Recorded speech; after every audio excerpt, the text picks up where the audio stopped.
Est-ce que c'est possible d'avoir trop d'arbres dans une forêt? Eh bien, c'est la surface terrière qui va nous le dire. C'est un outil qui sert aux forestiers qui souhaitent produire du bois tout en conservant un écosystème fonctionnel.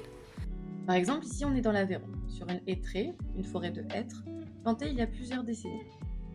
Donc, les arbres ont tous le même âge. Et on veut savoir s'il y a assez de lumière pour que de jeunes plantes puissent y pousser. Mais pas question de compter chaque arbre. On se place à un endroit, on utilise le rolascope et on tourne sur soi, comme le fait Mathieu ici pour connaître la fameuse surface terrière. Si un arbre dépasse l'encoche, il vaut 1 mètre carré.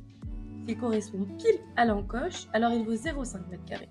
S'il est plus petit, il ne vaut rien. Ouais, ça passe. Bah pareil, il est dedans.